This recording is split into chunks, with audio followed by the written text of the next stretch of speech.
contentas de haber podido tener esta reunión para profundizar algo que seguramente mañana en la audiencia pública de Derechos Humanos vamos a continuar, pero poder saber cómo tenemos que trabajar alrededor de una realidad que nos atraviesa muy profundamente, y es que ya los derechos humanos no pueden verse disociados de todo aquello que tiene que ver con nuestra tierra y con la naturaleza. Si no cuidamos nuestra tierra, muy difícilmente podamos cuidarnos a nosotros mismos como humanos y humanas.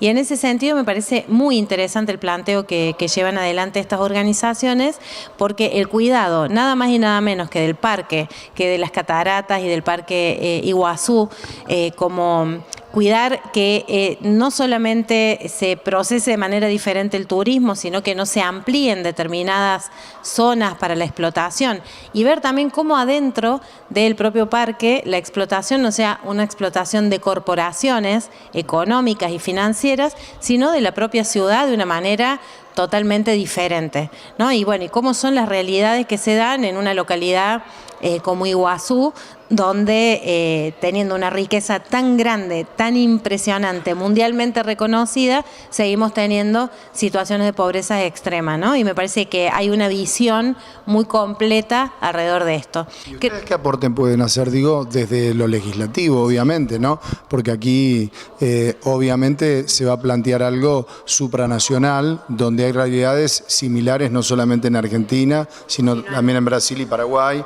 Amazonas y bueno. Exactamente. Creo que hay una cuestión que es política quizás, o que tenemos que revisar desde una perspectiva política, y es que necesitamos transformar también nuestros gobiernos. Creo que estamos en un proceso en la Argentina de transformación de un gobierno que claramente en estos 4 años intentó financiar o mejorar los negocios de unos pocos en contra de las grandes mayorías. Creo que estamos en un momento donde podemos pensar políticas públicas que tengan otra mirada, ¿no? Y en ese sentido, desde el Parlasur nos parece que es fundamental pensar y activar leyes que hagan justamente a la protección de todos los parques, y no solamente a la protección, sino a cómo nosotros vamos a trabajar la educación, cómo vamos a trabajar en las comunidades, con los pueblos originarios que lo habitan, con las sociedades, con las localidades que están alrededor, tener políticas mucho más integrales. Nosotros podemos pensar en políticas regionales, y también podemos pensar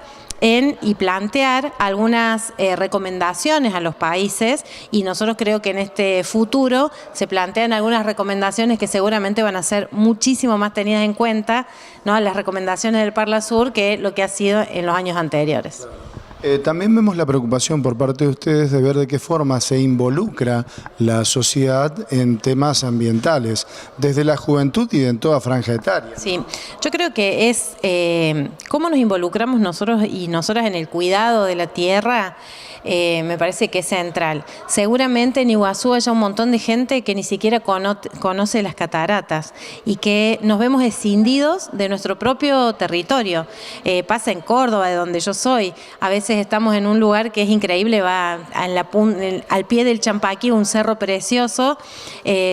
Los propios pobladores no suben nunca, ¿no? Y o cuando suben es solamente para trabajar, y quizás no conectan con toda la riqueza que significa esa zona para toda la región y para el mundo, porque ahora ya todo lo que tenemos que cuidarlo.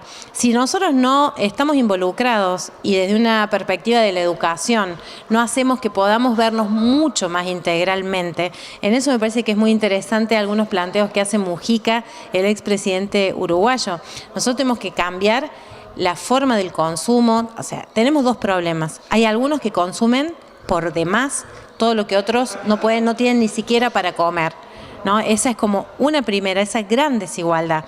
Tenemos un problema principal, que es la acumulación central de la riqueza en tan poquitas manos, que genera la gran pobreza.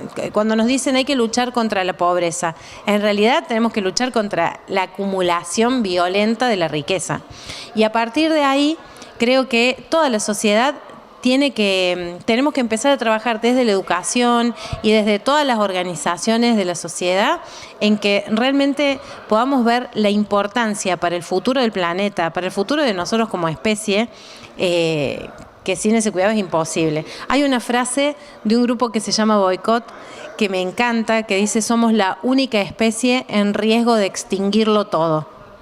¿no? Que como tenemos que pensar que eso es el trabajo que tenemos que hacer como sociedad para poder pensar todos los derechos básicos, para poder pensar todo lo que somos como humanidad y en este territorio.